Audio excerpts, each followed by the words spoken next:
মোক খবৰ দিছিলে আমাৰ ফাতেমাবাদ টি এষ্টেটৰ পৰা বিশেষকৈ আমাৰ আচাৰ নেতৃবৰ্গসকল আছিল আমাৰ প্ৰবীণ নায়ক ডাঙৰীয়া আছিল আৰু তেখেতে জনাইছিলে যে ইয়াত ফ্লাড হৈছে আৰু ফ্লাডত মানে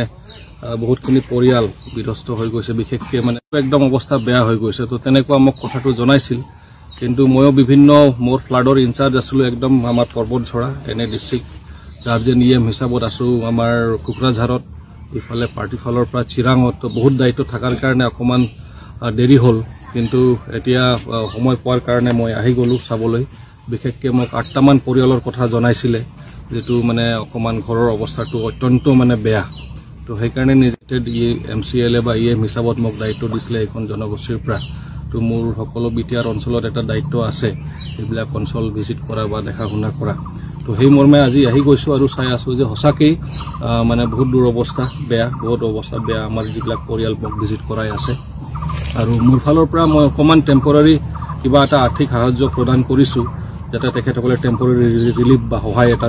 তেখেতসকলে যাতে পায় কিন্তু সেইটো পাৰ্মানেণ্ট সলিউশ্যন নহয় পাৰ্মানেণ্ট সলিউশ্যনৰ কাৰণে আমি চৰকাৰ হিচাপে নিশ্চয় সেইখিনিত পদক্ষেপ গ্ৰহণ কৰিম আমাৰ BCDC চেয়াৰপাৰ্চন তেখেতেও হয়তো আহিছে আৰু তেখেতৰ লগত আলোচনা কৰি মানে অৱস্থা বেয়া ঘৰৰ অৱস্থা বেয়া ঘৰত লিষ্টটো নাই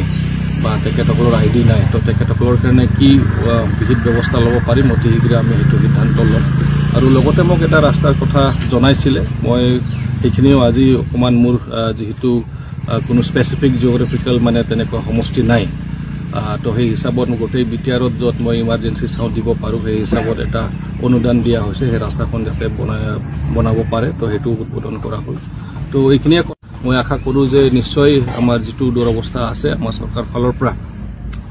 আমি আইডেণ্টিফাই কৰিবলৈ যত্ন কৰি আছোঁ যে কি ধৰণে এনেকুৱা দুৰ্ভগীয়া পৰিয়ালবিলাকক আমি সহায় কৰিব পাৰিম বা যিটো বেকৱাৰ্ড অঞ্চল আছে ৰাস্তা ঘাট আছে আমি কি ধৰণে মেৰামতি কৰিব পাৰিম আমাৰ চৰকাৰ ফালৰ পৰা অলৰেডি বহুতখিনি ৰাস্তা দলং চলং য'ত নাই সেইবিলাক মানে আমি অলৰেডি ছাৰ্ভে কৰিছোঁ এটা এষ্টিমেটো বনাইছোঁ কিন্তু আমি সকলোৱে জানো যে BTCত এটা খিনি এমাউণ্টৰ দৰকাৰ আছে আমি ষ্টেট গভৰ্ণমেণ্টক মানে আমাৰ ফালৰ পৰা এটা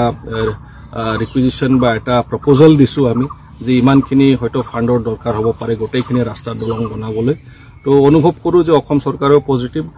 টাইম টু টাইম তেখেতসকলে গুডউইলৰ প্ৰজেক্টৰ জৰিয়তে বা বিভিন্ন ফাণ্ডৰ জৰিয়তে তেখেতসকলে আমাক সহায় কৰিবলৈ যত্ন কৰি আছে মই ভাবোঁ যে এই বছৰমানৰ ভিতৰত আমাৰ ৰাস্তা দলং এইবিলাক ভাল হৈ যাব